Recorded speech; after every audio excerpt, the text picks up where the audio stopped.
les obstacles, les montagnes, les choses que nous ne pouvons pas répéter à une deuxième personne, mais des choses que nous vivons réellement. J'ai tellement mal que je ne sais plus par où commencer. Bien aimé, il y a de ces choses que ça vous arrive dans la vie. Vous regardez, il n'y a pas d'issue et vous vous posez la question, d'où va venir le secours? Vous savez que Dieu existe, vous savez que Dieu est vivant, mais vous vous posez la question, comment cette affaire va se terminer? J'ai dit à quelqu'un, il y a un Dieu quelque part. Et mon frère, je t'annonce déjà et je te le dis sérieusement, si tu n'as pas de montagnes aujourd'hui, tu en auras demain. De toutes les manières, tu es concerné gravement par cette prédication. Parce que la vie de tout enfant de Dieu est une vie où il doit affronter des montagnes, les déplacer, avancer et affronter d'autres montagnes. Celui qui t'a prêché en te disant que la vie d'enfant de Dieu c'est une vie de vert pâturage tout le temps, il t'a menti. La vie d'enfant de Dieu, le grand berger amène vers le vert pâturage, mais à un moment donné il t'amène dans le désert. C'est aussi ça le grand berger. Heureusement, gloire à Dieu qui a des montagnes. Je dis gloire à Dieu qui a des montagnes. Il y a ta foi parce que les montagnes existent. Voilà pourquoi ta foi doit être préservée. Que personne ne touche à ta foi. Qu'on touche à tes vêtements, pas à ta foi. Qu'on touche à ton nom de famille, pas à ta foi. J'ai vu des gens dire attention, moi j'aime pas qu'on parle de mon père, j'aime pas qu'on parle de ma mère. C'est bien, mais bien aimé, protège ta foi plus que ça. Parce que ta foi te permettra de surmonter ce qu'aucun homme n'est capable de surmonter. Ta foi te permettra de voir une porte derrière un grand mur. Pourquoi ces choses arrivent? Pourquoi Dieu permet ces choses? Merci pour ceux qui sont là avec un moyen d'écrire. Premièrement, Dieu permet ces choses. Dieu permet ces montagnes. Dieu permet ces difficultés. Dieu permet ces obscurités qui peuvent prendre 6 ans, 12 ans. Pour qu'il soit le Dieu de ta montagne. Je dis aussi Amen.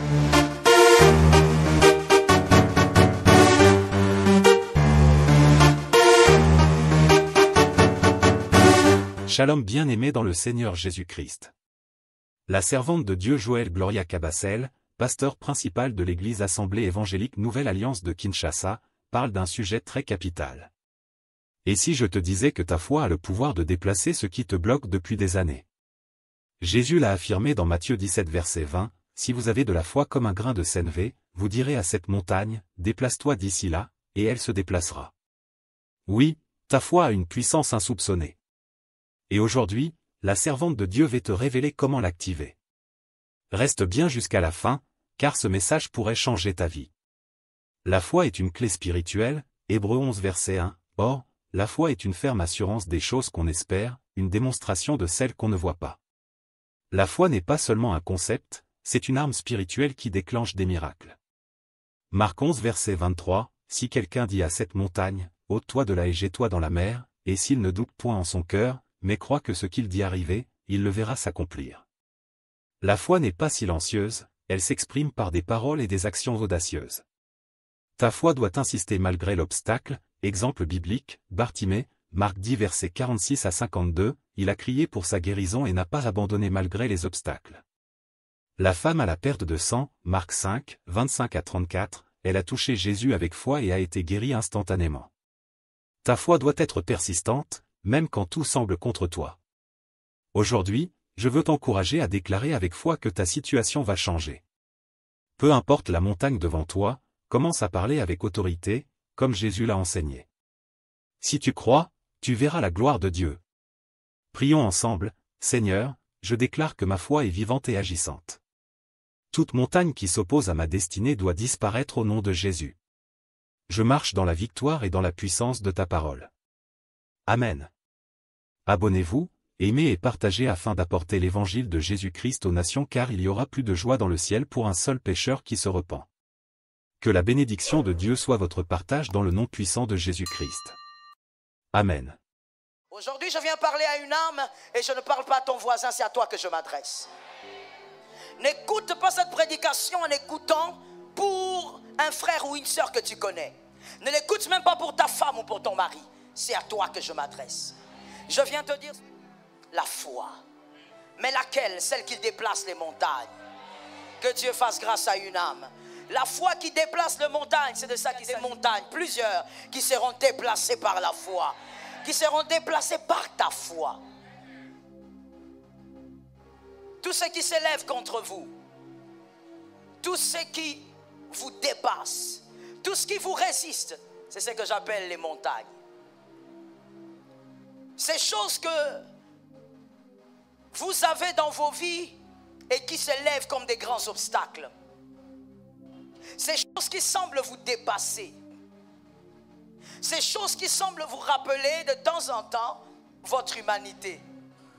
Ces choses qui existent dans votre vie malgré le sourire que vous présentez aux hommes. Ces choses qui sont au fond de vous, que vous vivez tous les jours et que vous n'arrivez pas à vaincre.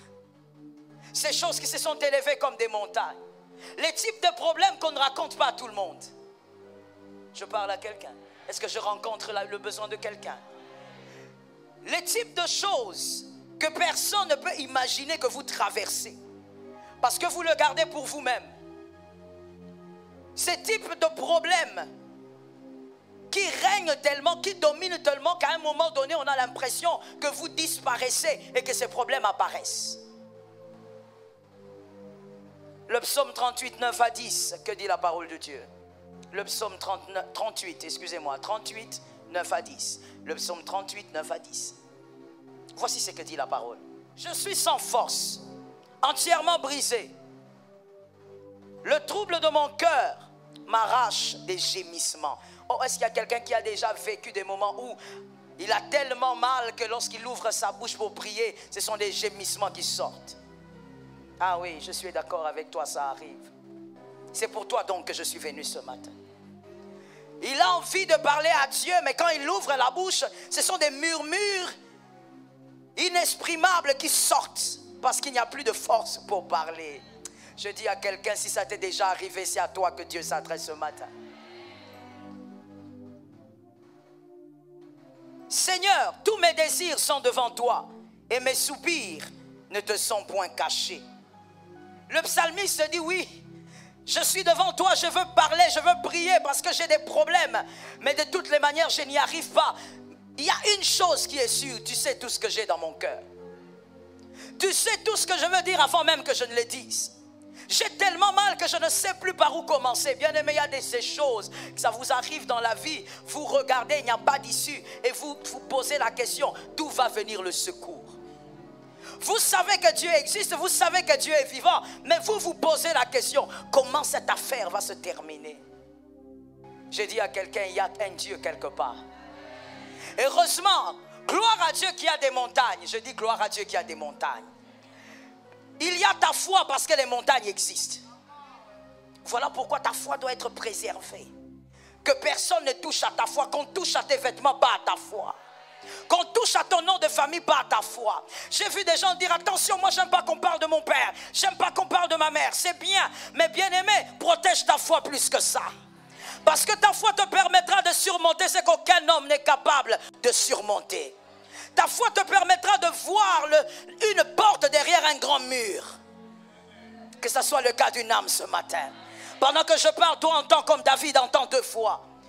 Ta foi te permettra de voir ce qu'aucun homme n'a vu. Mais toi tu le vois. Et quand on te demande où est-ce que tu vois ces choses, tu dis, je le vois par les yeux de ma foi. Garde ta foi. D'où vient la foi? Elle vient de la parole de Dieu. Voilà pourquoi tu dois chérir le moment de la parole. Sois loin des personnes qui dorment au moment de la parole. Quand ce sont des films, ils sont concentrés. Quand ce sont des futilités, ils sont concentrés. Mais quand c'est la parole, il a sommeil et il dit qu'il a veillé hier. Je dis à une âme, sois loin de ce type de personnes. La foi provient de la parole de Dieu. Tu dois magasiner la parole pour croire. On ne peut pas croire en ce qu'on n'a pas entendu. Let me talk to you. On ne peut pas croire en ce qu'on n'a pas écouté. C'est parce que tu as entendu parler de Jésus que tu crois. Mais au-delà de ça, tu dois entendre encore plus pour croire que malgré les obstacles de ta vie, il y a un Dieu quelque part. Je bénis les âmes. Malgré les problèmes de ta vie, il y a un Dieu quelque part. Il y a des gens qui disent, ce que je vis, personne ne l'a vécu avant moi. Je dis gloire à Dieu. Alors tu es l'échantillon de Dieu pour prêcher plusieurs âmes, en commençant par ta propre famille. Je dis praise the Lord. C'est une bonne chose si tu es le premier à vivre les horreurs que tu es en train de vivre. Dieu donc t'a choisi comme un modèle. Dieu t'a choisi comme un échantillon. Dieu t'a choisi comme un exemple. Dieu t'a choisi comme celui qui doit montrer aux hommes qu'il y a un Dieu qui agit malgré les difficultés. Mes montagnes ne sont pas tes montagnes, tu as tes montagnes. Les montagnes de ton voisin ne sont pas les tiens, il a ses montagnes. Et mon frère, je t'annonce déjà et je te le dis sérieusement, si tu n'as pas de montagnes aujourd'hui, tu en auras demain.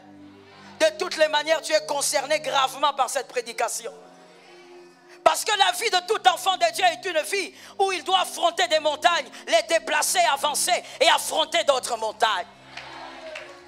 Celui qui t'a prêché en te disant que la vie d'enfant de Dieu c'est une vie de vert pâturage tout le temps, il t'a menti.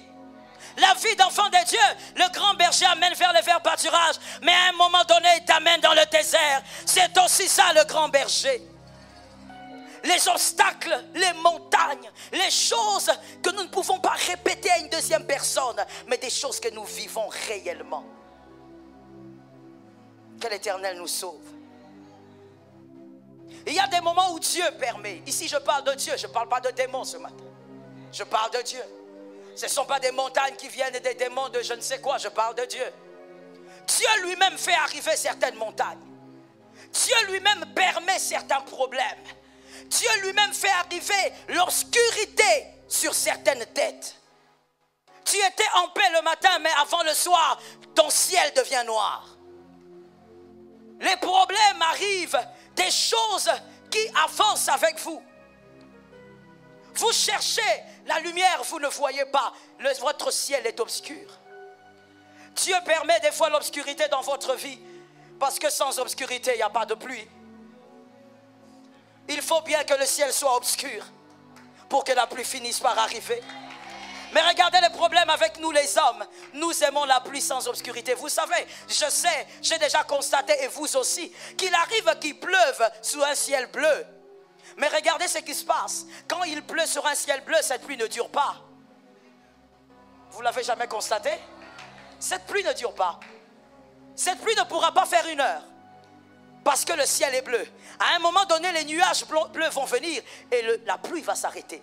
Mais lorsqu'il devient obscur, lorsque les ténèbres envahissent l'atmosphère, lorsque le ciel devient noir et qu'on n'arrive plus à bien se voir, il y a une pluie qui peut prendre des jours. Je dis à quelqu'un, Dieu peut permettre l'obscurité. Il peut permettre les montagnes. Mais c'est pour que tu sois arrosé. Et arrosé pendant des années. Oh, je bénis celui qui a entendu. Je donne à celui qui le croit. Que tu sois arrosé pendant des années. Il n'y a pas le rafraîchissement pérenne s'il n'y a pas une grande obscurité. L'obscurité vient de Dieu. Il permet que dans ta vie, tu pleures pendant 4 ans. Oh, pas les démons, j'ai dit Dieu. Comme il a fait avec Job, il permet que tu pleures dans ta vie pendant 10 ans. Ce n'est que l'obscurité. Mais il y a quelque chose qui s'annonce. Il y a une pluie qui arrive. Celui qui est intelligent va prendre un parapluie. Celui qui est intelligent va chercher un parapluie. Parce qu'il sait que cette obscurité peut me déranger, peut déranger ma vue. Je parle à une âme. Des fois, les difficultés que vous vivez vous obscurcissent même la vision. Mais il y a une chose qui est sûre. Lorsqu'il va pleuvoir, tu sauras que l'Éternel est fidèle. Que l'Éternel, c'est lui le consolateur. Celui qui va rafraîchir ta vie. Dis à ton voisin, ne compatis pas. Est-ce que tu as localisé le bon voisin? Parce qu'il y a des voisins façon. Localise un voisin, dit ne compatis pas. Parce que quand il va pleuvoir, je serai mouillé. Et sérieusement mouillé. Tu me verras mouillé. Tu me verras trempé de la grâce. Je prophétise. Sois trempé de la grâce. Sois trempé de la faveur. Sois trempé du repos de Dieu. Que le repos de Dieu te mouille. Vous savez, quand vous êtes trempé, vous êtes trempé. Tout le monde verra que vous êtes. trempé par la pluie physique, des fois on se gêne, on a envie de se changer. Mais quand Dieu vous trempe par la bénédiction, tu ne vas pas être gêné. Tu ne vas pas vouloir que ça s'arrête. Parce que Dieu t'a trempé. Trempé, j'ai dit trempé.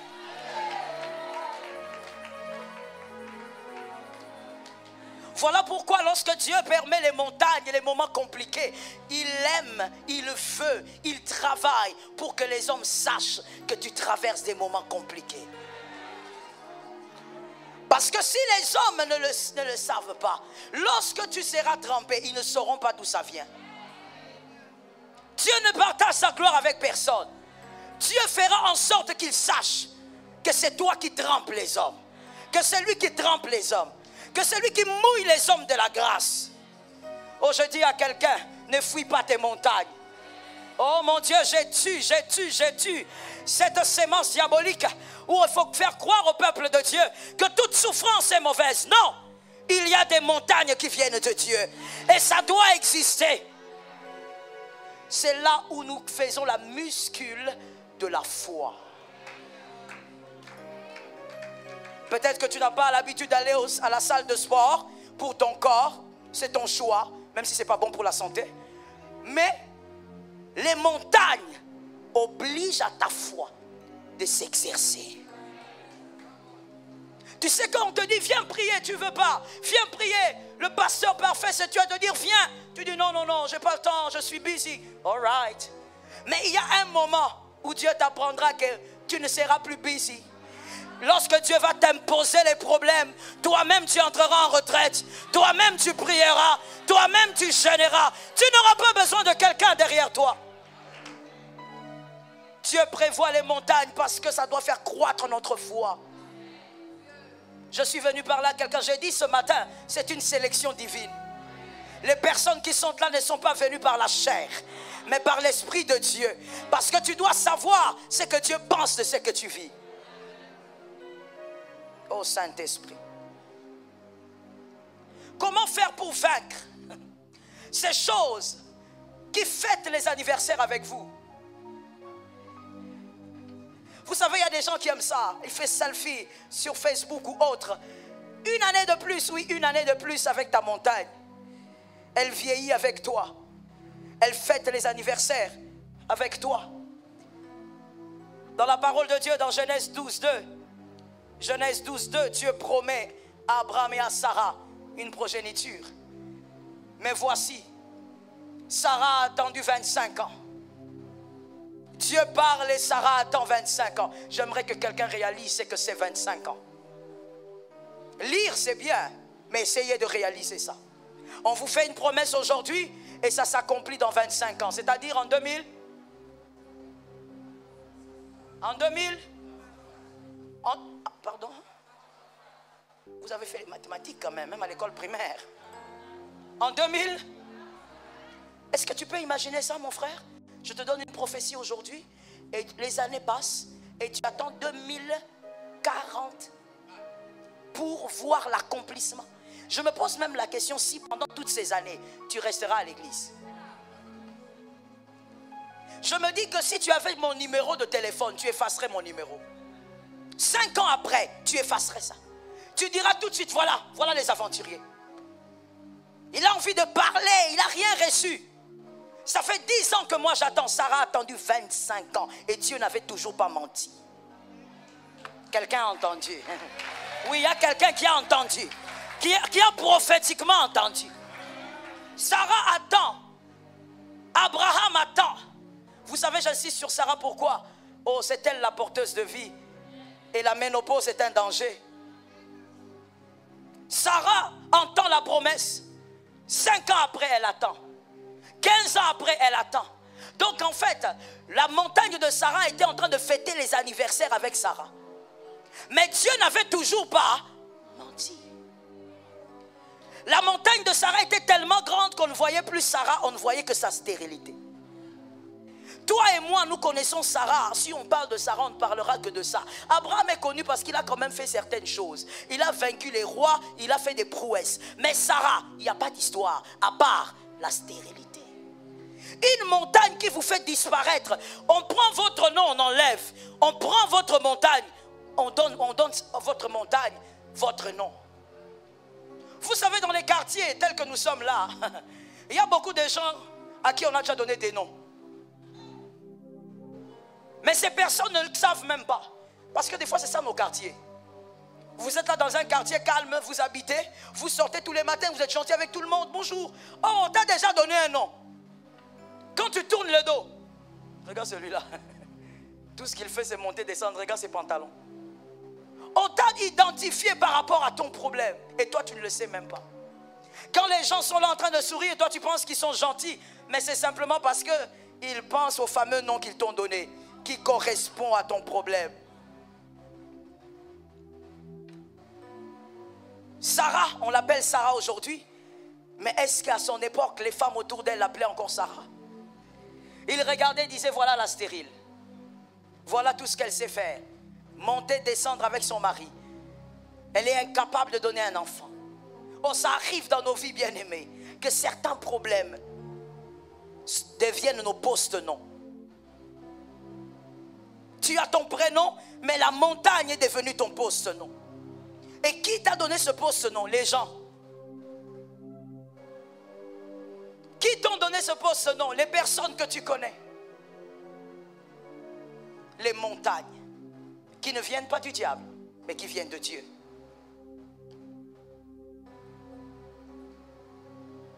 Ces types de montagnes qui vous font poser des questions sur votre marche avec Dieu. Oh, est-ce que c'est déjà arrivé à quelqu'un? Où tu te poses la question, qu'est-ce que Dieu veut? Qu'est-ce que Dieu pense? Que dit Dieu? Où tu cherches la face de Dieu et il n'y a pas de réponse. Dieu se tait. Est-ce que tu sais que Dieu se tait aussi? Tu dis que non, je vais lire la parole de Dieu, je vais trouver certainement une réponse. Quand tu ouvres la Bible directement, tu trouves la généalogie d'Abraham. Il n'y a rien que tu entends. Dieu fait exprès de te laisser face à ta montagne avec ta foi. Pourquoi ces choses arrivent? Pourquoi Dieu permet ces choses? Merci pour ceux qui sont là avec un moyen d'écrire. Premièrement, Dieu permet ces choses. Dieu permet ces montagnes. Dieu permet ces difficultés. Dieu permet ces obscurités qui peuvent prendre 6 ans, 12 ans. Pour qu'il soit le Dieu de ta montagne. Je dis aussi Amen. C'est pour qu'il soit le Dieu de ta montagne. Jean 4, 23. Jean 4, 23, c'est l'histoire de Jésus et la Samaritaine. Jésus dit la fameuse phrase de Jésus où il dit, l'heure vient, elle est déjà venue, où les vrais adorateurs adoreront le Père en esprit et en vérité. Ce sont là les adorateurs que le Père, oh j'aimerais vous entendre, qu'il fait quoi? Qu'il recherche. Dieu ne cherche pas les hommes d'onction. Il peut faire d'un enfant de 2 ans un homme d'onction. Dieu cherche des adorateurs.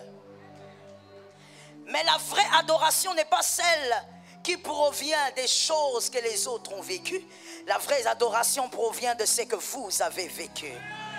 I praise the name of Jesus. La montagne donc permet une adoration profonde.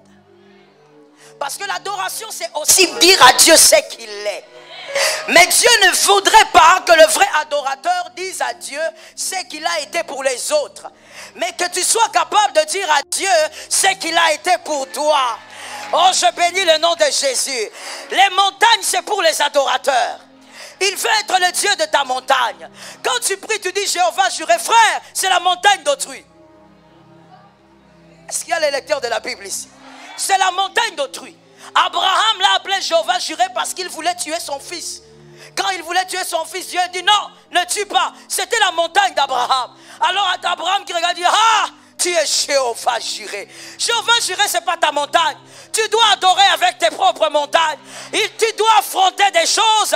Et quand l'Éternel va t'en délivrer, tu diras, il est le Dieu de ma victoire. Il est le Dieu de ma guérison. Voilà pourquoi Dieu permet ce cancer-là. Tu ne passeras pas par l'opération. Tu guériras. Enfin qu'un jour tu dises, il est le Dieu qui me guérit. Sans montagne, il n'y a pas d'adoration.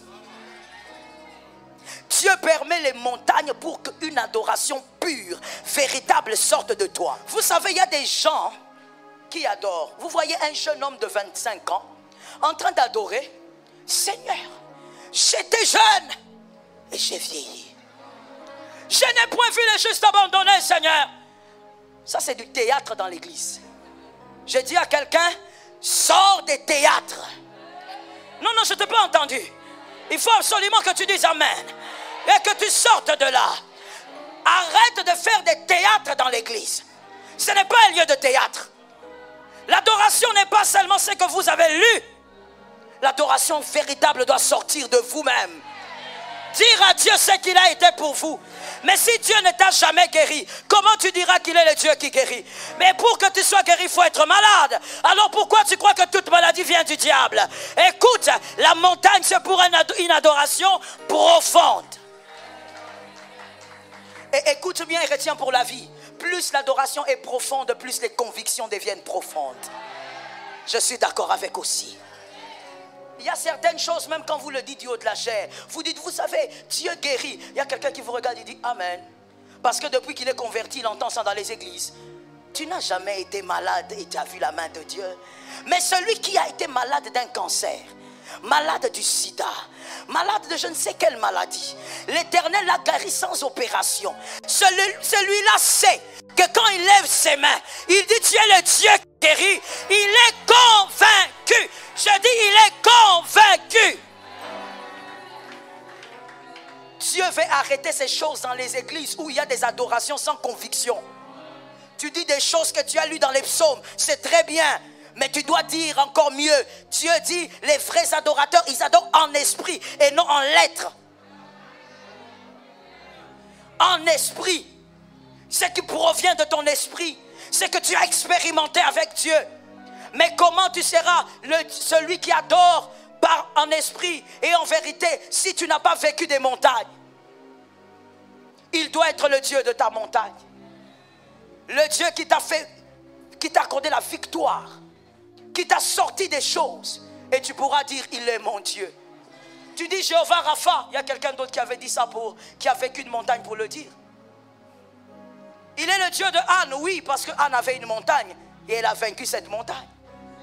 Si Anne avait le langage des Congolais, ça serait foutu. Parce que le langage des Congolais est lequel? Dès que j'ai un problème qui fait 2 ans, 3 ans, je vais chez le pasteur 2-4 fois. Ça perdure, c'est pas toujours clair. Je m'assieds ici devant, je commence à me mettre derrière. Quand le problème fait 5 ans, je vois encore le pasteur, ça ne marche pas. Je quitte là au milieu, je vais au fond. Et quand le problème fait 7 ans, oh là là, je vais vite à l'œil de Jésus. Je vais chercher, comme certains disent, je cherche la solution. La solution ne se cherche pas. On a la solution depuis notre conversion. Je suis d'accord avec les élus. Ce sont les élus qui m'ont entendu. On a la solution depuis que nous avons eu notre conversion. La Bible dit le Saint-Esprit n'est pas en dehors de nous, mais il est en nous. Tu cherches la solution, ça veut dire quoi ce langage? Jésus est en toi, pleinement en toi. Il a dit à Salomon, tu penses, et à David, est-ce que tu penses qu'il y a un temple qui peut me contenir? Oh, mais dans la nouvelle alliance, il a changé de langage. Il a trouvé un temple qui pouvait le contenir. Dieu du ciel est en toi. Viens, monsieur. Viens ici, monsieur. Dieu, le Dieu du ciel et de la terre, tu vois? Le Dieu du ciel et de la terre repose dans ce corps. Quel mystère et quel mystique. Le Dieu qui a tout créé. Celui qui a tout. Oh my God, est-ce que quelqu'un me comprend? Celui qui a entre ses mains tout ce qui existe. L'or et l'argent lui appartiennent. Il a créé les êtres surnaturels et les êtres naturels. Mais ce Dieu-là, il est dans cet homme. Donc si on avait la capacité d'ouvrir cet homme, on trouverait Dieu.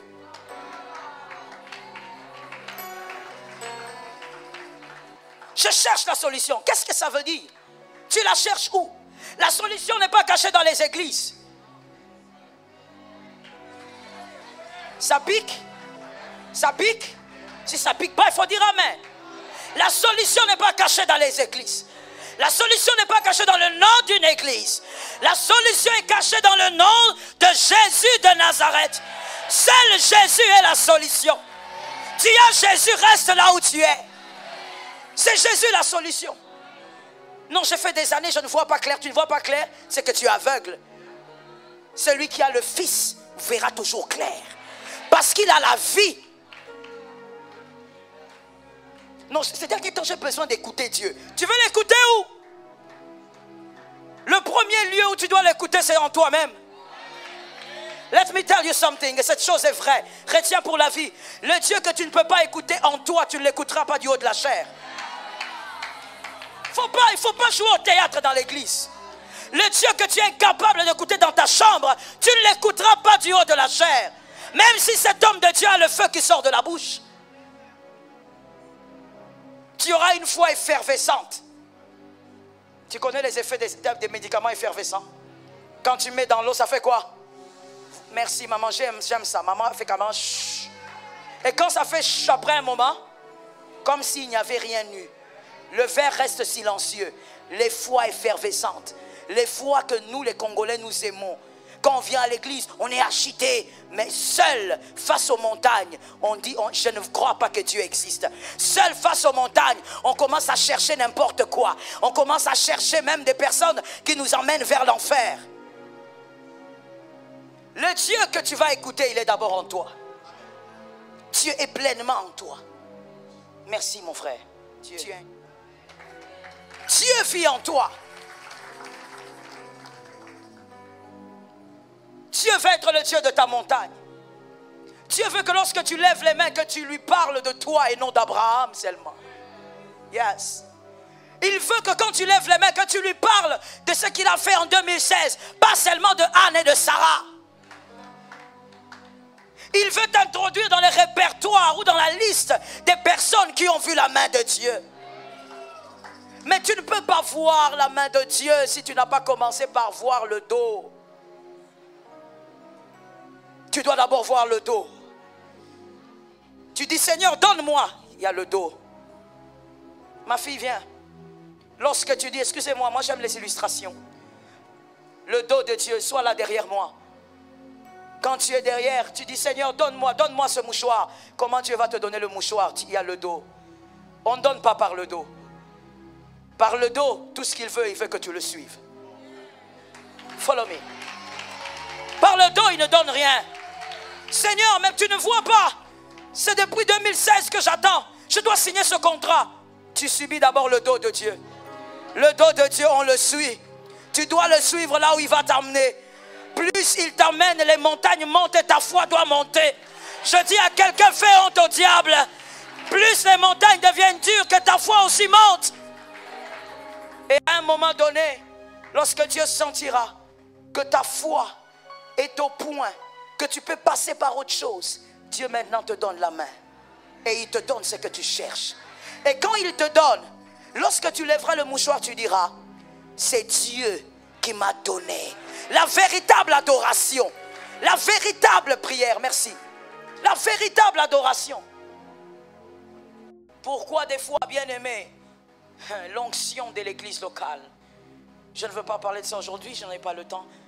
Pourquoi des fois on ne sent plus l'onction de l'église locale, l'onction des élus? On parle beaucoup de l'onction des hommes de Dieu, mais l'onction des élus est plus puissante. L'onction de l'église locale, où vous levez seulement les mains, vous parlez, le paralytique se lève, où l'aveugle voit, pas parce que quelqu'un a parlé du haut de la chair. L'onction de la salle, pourquoi ça disparaît au fait, surtout au Congo? Pourquoi? Parce que nous les chrétiens, nous avons une foi effervescente. Toutes les montagnes, on les attribue au diable. On donne à toutes les montagnes les noms des démons. Il y a des montagnes qui ne doivent jamais prendre les noms de démons. C'est un blasphème.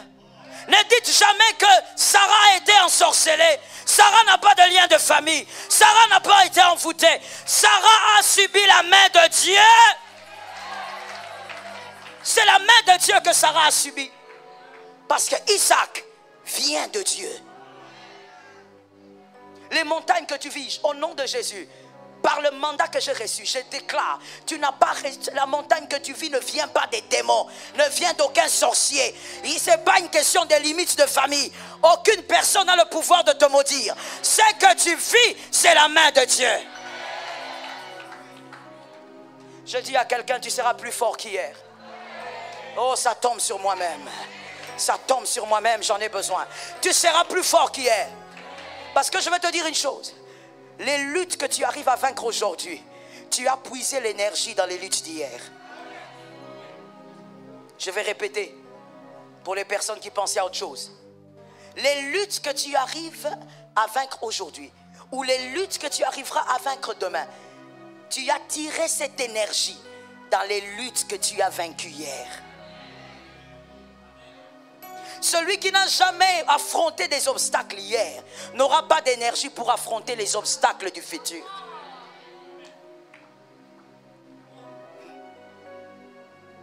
Si Jacob savait qu'il allait toujours être délivré par Dieu, parce qu'il avait vu la délivrance de Dieu. Si Joseph croyait, c'est parce qu'il avait vu la délivrance de Dieu dans sa vie. Ce que tu affrontes aujourd'hui est petit. Je te dis pourquoi. Parce que tu es encore petit. Qui que tu sois, tu es encore petit. Ce que tu seras demain est grand. Et ce que tu affronteras demain donc aura la taille de ce que tu seras. Tu dois avoir de l'énergie. Il y a des gens qui disent, Seigneur, bénis-moi, visite-moi, donne-moi une promotion. Mon frère, la promotion n'est pas d'abord physique, elle est spirituelle. Je suis très mauvaise en lingala, mais je vais essayer. Kiti oyo vandelite na molimo oko vandelango nanzotote. Merci de m'aider. Je suis très mauvaise dans cette langue. La chaise que tu ne possèdes pas spirituellement, tu ne peux pas l'avoir physiquement. Peu importe quelle chaise, frère. Même la chaise de la députation là. Tout commence dans les spirituels. Ce que tu n'as pas eu spirituellement, tu ne l'auras pas physiquement. Dieu, tu demandes une promotion à Dieu, c'est rien pour Dieu.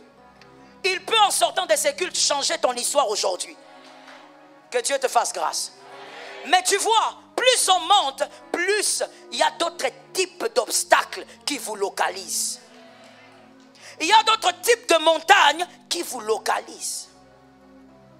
J'essaye d'expliquer ça de manière simple.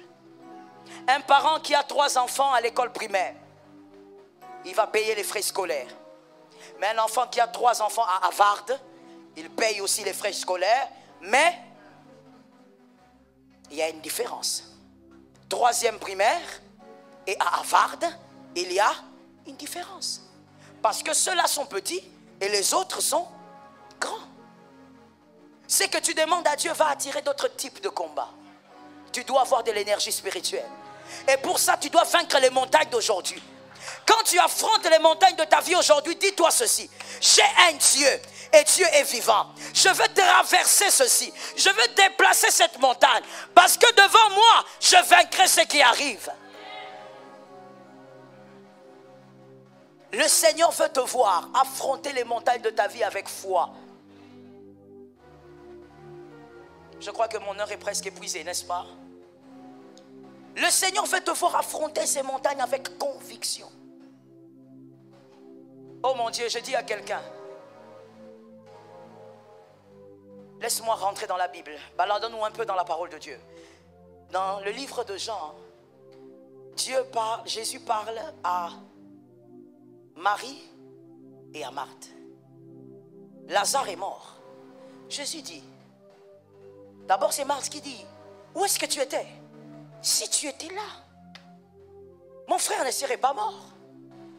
Et Jésus lui dit, si tu crois, tu verras la gloire de Dieu. Et il continue sa causerie, il évolue en disant, tout est possible à celui qui croit. Mais tu vois, après sa mort, cette phrase est devenue effective. Parce qu'après sa mort, Christ, il y a l'ascension du Christ et il y a le Saint-Esprit qui arrive. Le Saint-Esprit permet que ce dont tu croiras devienne possible. Écoute-moi et retiens pour la vie. Ne combat jamais avec les souvenirs des combats d'un autre. Je reprends ça et je vais m'expliquer. Ne combat, imagine-toi que tu es sur un ring. Ne sois pas en train de boxer avec les coups que tu as vu un autre appliquer.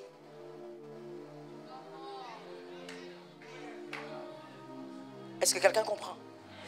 Nous n'avons pas reçu la même énergie spirituelle. Et nous n'avons pas la même foi. Ne dis pas pourquoi ceci m'arrive. Je me rappelle que dans l'église, une sœur l'avait vécu et ça a mal terminé. Cette sœur avait sa foi. Toi aussi, tu as ta foi. Sur les rings, chacun a ses coups. Et chaque coup pèse. Selon le poids aussi du boxeur. Je vais le reprendre, tu vas le dire à ton frère. Chaque coup pèse selon le poids du boxeur. Ici, le poids du boxeur, c'est ta foi. Tu peux être toute mince là, mais tu as une foi costaud. La foi provient de ce que tu as déjà vécu avec Dieu. Oh my God, c'est ça même la foi pure, la véritable foi. Vous verrez des gens avec plusieurs versets, avec plusieurs nombres d'ancienneté, chiffres d'ancienneté dans l'église. Ça fait 15 ans que je suis là, ça fait 20 ans. Ils se tapent la poitrine. D'ailleurs, quand on a commencé cette église, moi j'étais le premier et j'étais le premier intercesseur. Tout ça c'est bon, mais ça ne veut rien dire. Je vais le répéter, il y a quelqu'un qui est mal à l'aise, je vais encore te mettre mal à l'aise. Moi je suis là, moi j'ai vu le pasteur parfait, je l'ai vu commencer, ça ne veut rien dire. Ça ne veut vraiment rien dire. Celui qui est venu après toi peut avoir une énergie spirituelle que toi tu n'as pas. Être Eliab ne veut rien dire. Les David aussi existent. Il ne faut pas intimider les gens. Surtout dans l'église locale. On aime ça. N'intimide pas les gens. Non, moi quand cette chorale a commencé, c'est moi qui ai recruté. Et alors? Et alors? Le poids spirituel ne dépend pas de toutes ces choses. Et tu peux même être apparent ici tous les dimanches ou toute la semaine. Ça ne veut encore rien dire. Dieu compte la foi, il ne compte pas l'activisme. Je bénis celui qui a entendu. Dieu compte la foi. La foi en lui, la foi en ce que tu as vécu. Tu as vécu des choses avec Dieu. Tu y crois et tu t'accroches. Il y a des gens, dès qu'ils ont des problèmes, oh, le diable m'a visité. Frère, avant que le diable n'avance, il y a un Dieu. Le diable ne peut passer que si Dieu lui dit passe. Est-ce que tu as oublié ça? Arrête de voir le diable partout. Le diable n'a accès que si Dieu lui donne accès. La Bible dit rien ne peut arriver si l'Éternel ne le permet. L'énergie spirituelle. Mon Dieu, quand tu vois quelqu'un que Dieu est en train d'amener dans les moments difficiles, permettre qu'il demeure là-bas, tu dois savoir que c'est un héros. Il faut faire attention à cet homme-là. Je dis, il faut faire attention à cet homme-là. Je sens une onction de victoire ici. Something is going to come. Something is going to come. Il faut faire attention à cet homme-là. Une personne, oh mon Dieu, une personne face à qui vous dites, il n'y a que nous qui t'aidons. Si on ne t'aide pas, tu ne seras rien. Merci. Parle encore. Tu ne sais pas ce que Dieu prépare. Tu ne sais pas ce que Dieu prépare. Je vais essayer de le dire. Le four où Dieu fait cuire les héros, c'est la souffrance. Il les fait cuire. Il donne la forme aux héros. Les montagnes, les moments compliqués, où tu es incapable même de t'acheter une chemise, il faut qu'on t'offre. N'aie jamais honte de ces moments-là. N'aie jamais honte de ces moments-là. Lorsqu'on te demande, mais qu'est-ce qui se passe? Dis-leur, tout va bien. Ne cherche pas la compassion des hommes. Tu es en train d'être travaillé par Dieu. Dieu aiguise ta foi. Ne cherche pas la compassion des hommes. Sois seulement à genoux et dis, Seigneur, donne-moi la force de tenir. Seigneur, ce n'est pas facile, je suis aussi humain. Donne-moi la force de tenir. Mais ta foi, c'est ton énergie. Voilà pourquoi vous verrez quelqu'un de simple, pas du tout compliqué. Des fois même que vous ne regardez pas. Mais quand lui se tient devant un problème, il prie pour la chose s'ouvre. Il n'est pas pasteur, il n'est pas apôtre, il n'est pas bishop, il n'est pas vice-dieu.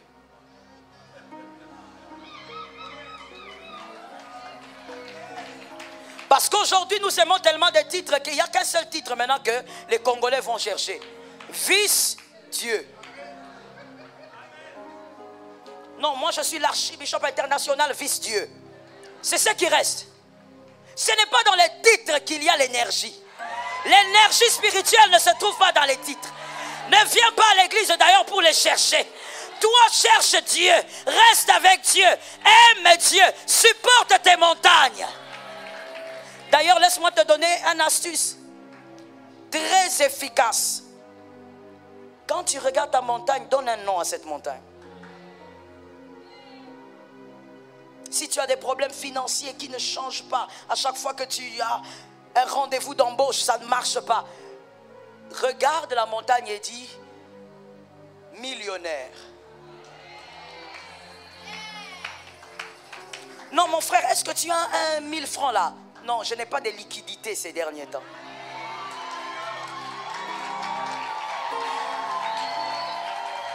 Koloba jamais qu'Ozampiaka. Ozampiaka te.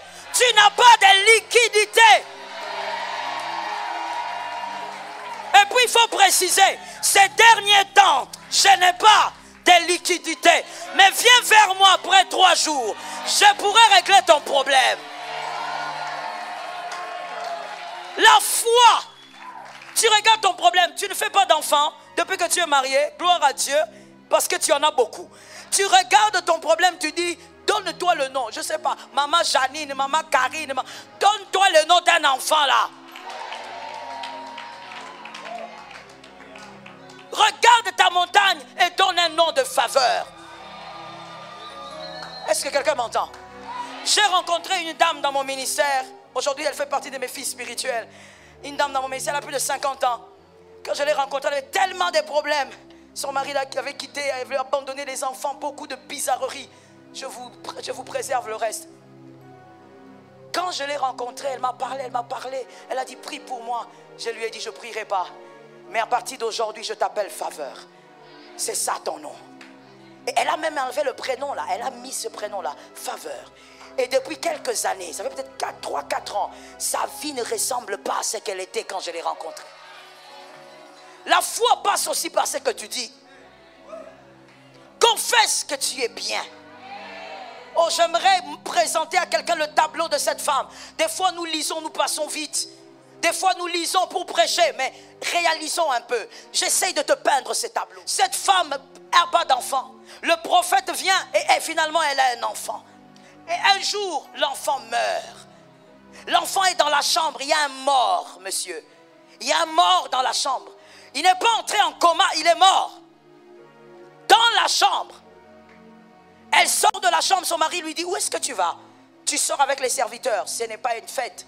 Où vas-tu? Elle dit, tout va bien. Il y a un mort dans la chambre, s'il vous plaît. Si tu fais ça ici au Congo, on va t'appeler occultiste. Il y a un cadavre. Elle ose dire tout. Moi, je me pose toujours la question. Et si son mari était rentré dans la maison? Leur fils unique était mort. Elle va vers le prophète. On dit, mais qu'est-ce qu'il y a? Elle dit, tout va bien. C'est seulement devant le prophète Élisée qu'elle dit, écoute, je t'avais dit de ne pas me mentir. Mais tous les hommes qu'elle a rencontrés avant, elle disait, tout va bien. Au fait, voici la compréhension de la foi. Le miracle est arrivé à cause de la foi de la femme, pas à cause de la présence de l'homme de Dieu. Parce que l'homme de Dieu, devant vous, sans votre foi, il n'y aura rien. Est-ce que quelqu'un entend? Voilà pourquoi ça ne sert à rien de faire des hommes de Dieu des féticheurs. On n'est pas des féticheurs. On n'est pas des marabouts. On n'est pas des super hommes non plus. Parce que tout passe par ta foi. S'il n'y a pas de foi, malgré ma prière, rien ne va arriver. Même si je viens de 21 jours de prière. Pourquoi cette femme confesse que tout va bien? Parce que par la parole, on démontre l'énergie qu'on a à l'intérieur. Est-ce que quelqu'un m'a entendu? On démontre l'énergie qu'on a à l'intérieur. Jésus crie à la croix, tout est accompli. Pourquoi tu es obligé de le dire? Meurs seulement calmement. Pourquoi il dit tout est accompli? C'est pour démontrer l'énergie qu'il avait à l'intérieur. Jusqu'à la dernière minute, il pouvait dire, monsieur, entends-moi bien. Mademoiselle, madame, entendez-moi bien.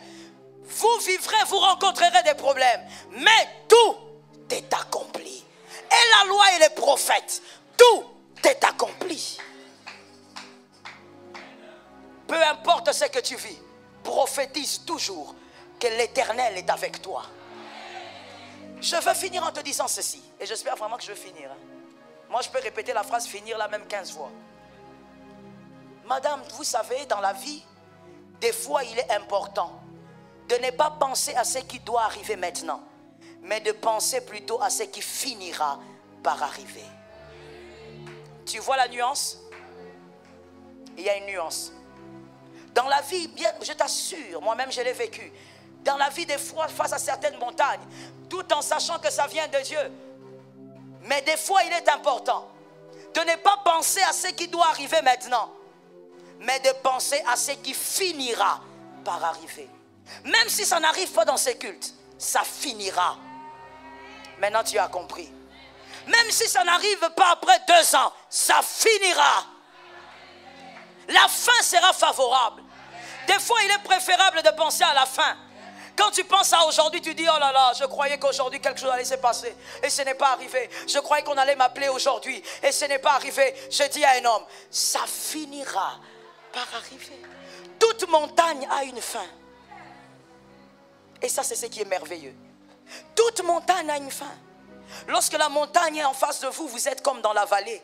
Mais regardez bien, vous pourrez escalader bientôt. Et vous arriverez au sommet. Ça finira par passer. Même si ça fait 15 ans que tu as vécu ce que tu vis. Je suis venu te dire, comme un ange du Seigneur, ça finira par passer. Il n'y a rien qui est éternel dans ta vie à part Dieu. Je suis d'accord avec moi-même. Il n'y a rien qui reste éternel. Cette montagne est arrivée un jour et elle partira un autre jour. Il faut vivre tous les jours avec cette espérance. Tu pries, tu dis Seigneur agis aujourd'hui. Mais si tu te lèves et qu'il n'a pas agi, ce n'est pas un problème. Ça finira par arriver. On a attendu Isaac pendant 25 ans. Isaac est quand même arrivé. Oh mon Dieu, j'introduis Isaac quelque part. Au nom de Jésus, que Isaac entre quelque part. Peut-être que pour toi, ce n'est pas un bébé que tu veux, mais toi, tu as ton Isaac que tu attends. Tu as ton Isaac dans un domaine de ta vie que tu attends. Qu'Isaac finisse par arriver. Il finira par arriver. C'est là où tu ne dois jamais accepter que le diable touche. Qu'il ne touche jamais à ton espérance. Ne laisse jamais le diable toucher à ton espérance. Ainsi qu'à ta foi. Tu crois aujourd'hui et tu espères demain. Tu espères que ça marchera. Est-ce que quelqu'un m'entend? J'entends l'Esprit me dire, dis ceci au peuple, écoute-moi.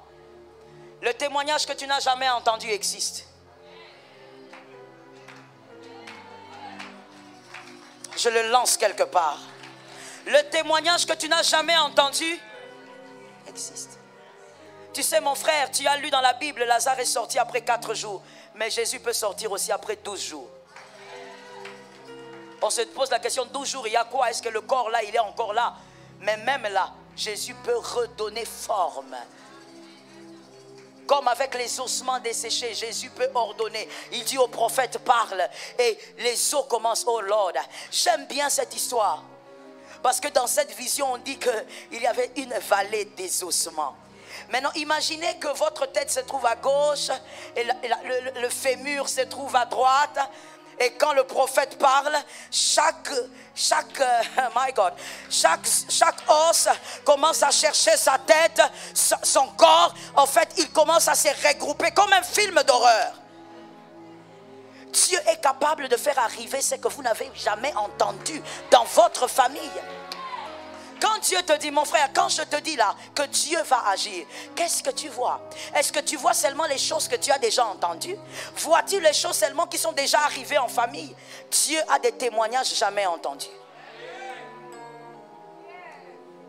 Mais tu vois, malgré l'amour de Dieu, malgré la compassion de Dieu, ces choses ne peuvent pas arriver sans ta foi. Il a besoin de ta foi pour que les montagnes se déplacent.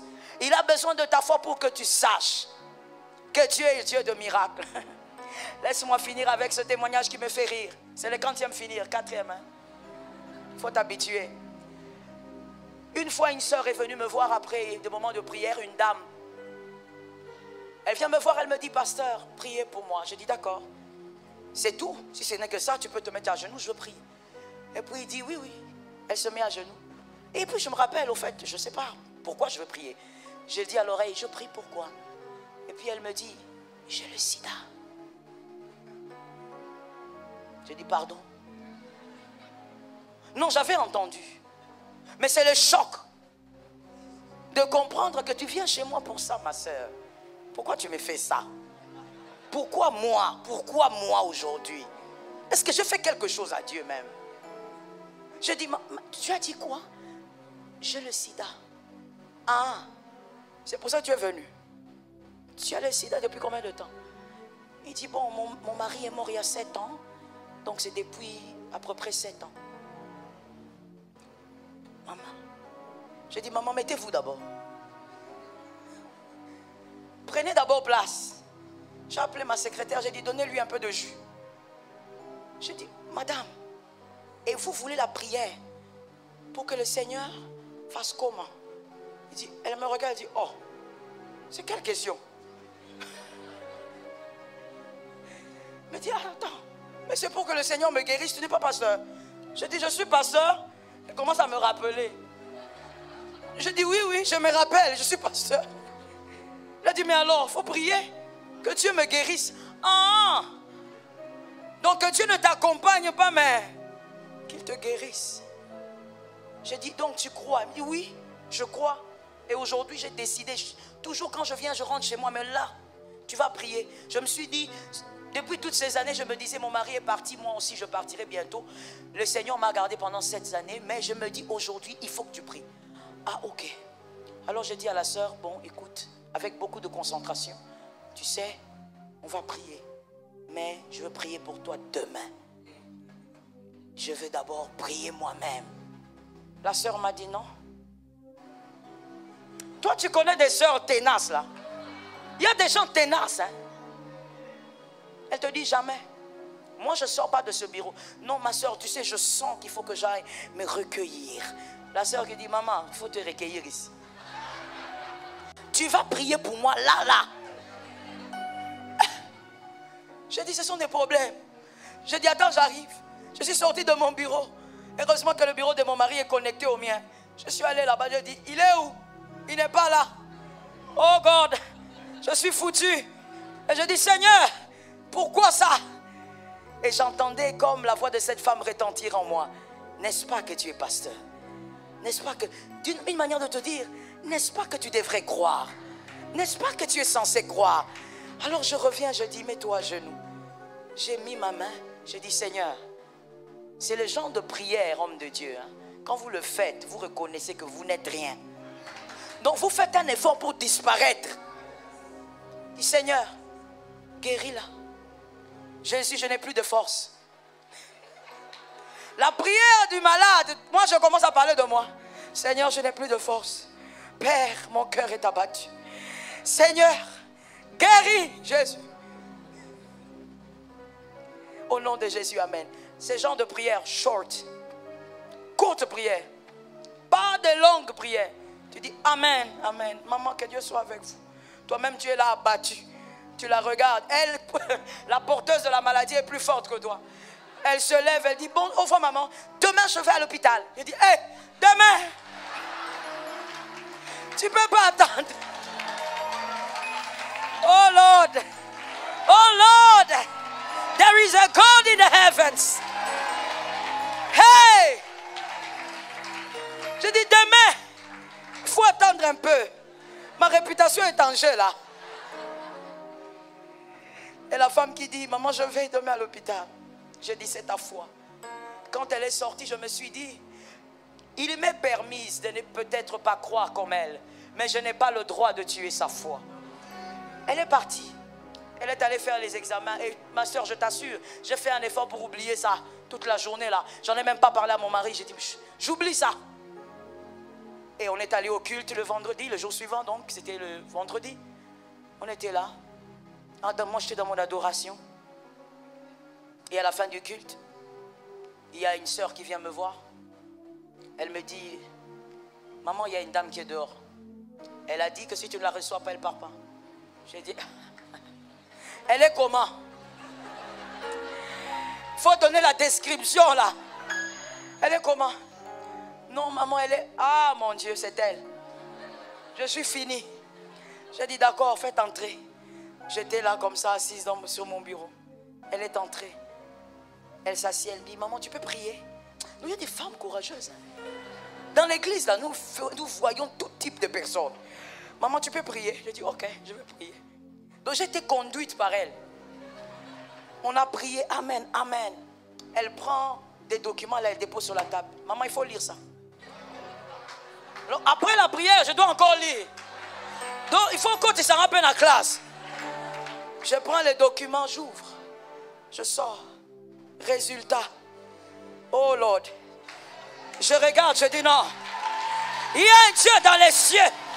La guérison ne vient pas d'un homme. La guérison ne vient pas de... Oh my God. Ça ne vient pas d'un homme. Ça vient de Dieu. Je lui ai dit non. Ça là, on doit revérifier. Moi-même, je t'envoie dans tel hôpital. Il y a ma fille qui travaille là-bas, qu'elle t'envoie vers les médecins. Je lui ai emmené dans un hôpital que vous connaissez. Va là-bas. Elle est allée. Elle a amené les résultats. Elle a fait 3 copies. Elle a dit, tu vois, ma foi. Elle a reconnu sa foi. Sa foi. J'ai dit à une âme, la montagne va bouger. Il y a un Dieu dans les cieux. La montagne va se déplacer. Il y a un Dieu qui exauce. Il y a un Dieu qui touche. Il y a un Dieu qui donne de l'énergie à ta foi. Il y a un Dieu. Tiens-toi debout, on va parler au Seigneur. Que Dieu bénisse sa parole. Alléluia. Alléluia. Tiens-toi debout, nous allons parler à Dieu. D'ailleurs, ce soir, je ne veux pas te donner des paroles. Tu vas parler par ta foi. L'énergie qui est en toi. Tes montagnes ne sont pas mes montagnes. Je ne sais pas ce que tu vis. Je bénis les personnes qui prient déjà. Oui, commence déjà à parler. Parle à la montagne de ta vie. Confesse et déclare que tu sais que tu vaincras. Tu as été choisi pour vaincre. Tu as été choisi pour être meilleur. Tu as été choisi pour affronter cela. De ce problème sortira une adoration. Shalom bien-aimés dans le Seigneur Jésus-Christ. J'espère que vous avez aimé cette vidéo. Abonnez-vous et partagez pour porter l'évangile de Jésus-Christ aux nations, car il y aura plus de joie dans le ciel pour un seul pécheur qui se repent. Merci de faire partie de notre famille Wonderful Jésus-Christ.